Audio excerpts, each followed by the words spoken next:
देखिए, मैं आज नामांकन भर के आया हूँ। गुरुग्राम वालों की आकांक्षाओं और इच्छाओं को पूरा करना चाहता हूँ। और गुरुग्राम में समस्याएं बहुत हैं और समस्याएं ही मुद्दे हैं।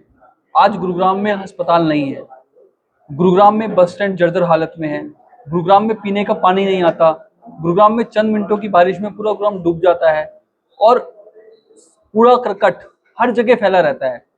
साफ सफाई की कोई व्यवस्था नहीं है और नगर निगम जो हमारा है वो भ्रष्टाचार का अड्डा बन चुका है।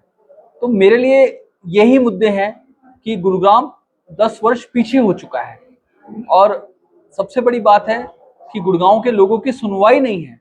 वो किसके पास जाएं? वो विधायक के पास जाएं। विधायक को पता ही नहीं है एमसीजी में काम कैसे होता है, विधायक को पता ही नहीं है कि उसके अंतर्गत कौन से कार्य आते हैं।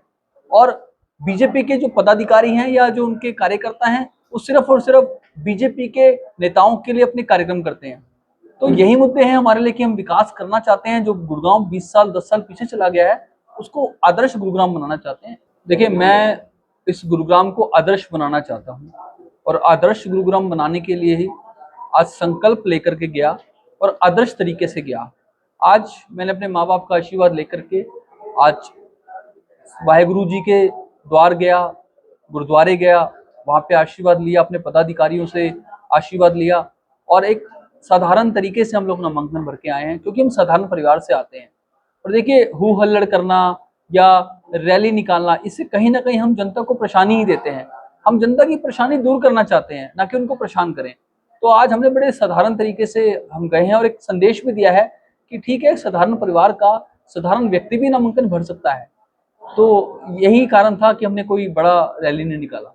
देखिए, अब सभी लोग समझदार हो चुके हैं, चाहे वो पंजाबी हो, चाहे वो जाट हो, चाहे वो ब्राह्मण हो, कोई भी बिरादरी हो, वो बस वही चाहती है कि जो उम्मीदवार हो वो उनके बीच का हो, स्थानीय हो, समस्याओं को जानता हो, लोगों के दुख और दर्द को समझता हो। और ऐसा नहीं हो कि एक बार चुनाव हुए, वो खड़े हुए, कुछ वोट प्राप्त किए और बैठ गए, फिर 5 साल बाद फिर चुनाव के समय पे आ जाए।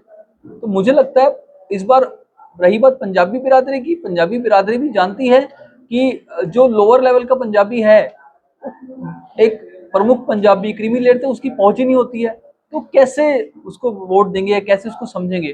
तो मुझे लगता है इस बार ना सिर्फ पंजाबी बिरादरी, छत्तीस बिरादरी समझ चुकी है कि हमें एक साधारण व्यक्ति को, योग्य व्यक्ति को, कर्मठ व्यक्ति को वोट देना है। देखिए, ये धारणा अब खत्म करनी पड़ेगी।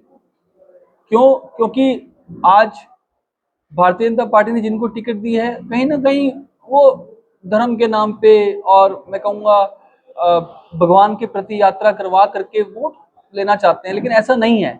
दूसरा, जो कांग्रेस से उम्मीदवार हैं मोहित ग्रोवर जी, वो 5 साल नहीं थे बीच में। और दूसरा जो आपने बात करी, निर्दलीय उम्मीदवार जो है नवीन गोयल साहब, गोयल साहब ने जो 10 साल पहले मोदी वंदना करी और खट्टर साहब की वंदना करते हुए गुड़गांव के लोगों को भ्रमित किया और अब टिकट नहीं प्राप्त हुई तो चुनाव लड़ना चाहा, तो कहीं ना कहीं उनमें उनका निजी हित नजर आता है। अगर जनता का हित होता तो वो पार्टी से बगावत नहीं करते। पार्टी ने उन पर विश्वास नहीं जताया तो जनता कैसे विश्वास जताएगी।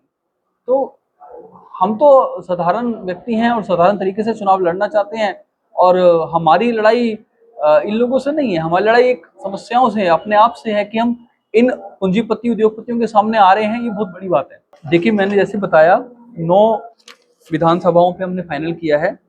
एक बरवाला है, सिरसा है, डबवाली, एलनाबाद, कलनवाली, रानिया, सधोड़ा, यमुनानगर, गरोंडा, करनाल। कल 10 तारीख है। कल तकरीबन 3 से 4 नामांकन भरे जाएंगे और 11 तारीख को भी नामांकन भरे जाएंगे। तो ये 2 दिन के अंदर नामांकन की जो फॉर्मेलिटीज है वो पूरी हो जाएंगी। देखिए, 2 चीजें हैं आलोक जी, उसमें समझदारी दिखानी पड़ेगी। यहाँ से गुड़गांव से न्यू गुड़गांव जाने का समय कितना लगता है? 40 मिनट। कोई कहे कि मैं इसको 2 मिनट में पूरा कर दूंगा, पॉसिबल ही नहीं है। जब हमारा दल, राजनीतिक दल जो बना 2021 में बना, ये आपको समझदारी सबको दिखानी पड़ेगी कि कई दशक लग जाते हैं अपनी पार्टी को स्टैंड करने के लिए, संगठन बनाने के लिए।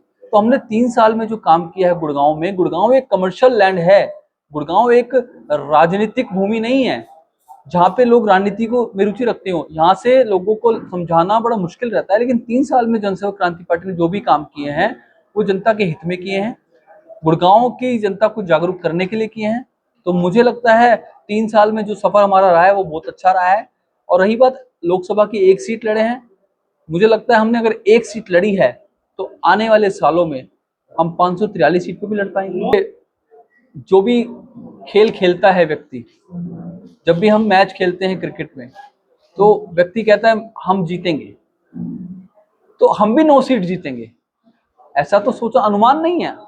हम कह रहे हैं हम जीतेंगे, आदमी का विल पावर होना चाहिए ये कहने का कि हम जीतेंगे। तो अगर हम 9 सीट पे खड़े कर पा रहे हैं ये हमारी उपलब्धि है, और हम ये कह रहे हैं कि 9 सीट पे हम लड़ाई लड़ेंगे, इन पूंजीपतियों के खिलाफ लड़ेंगे, इन बड़ी बड़ी राष्ट्रीय दलों के खिलाफ लड़ेंगे।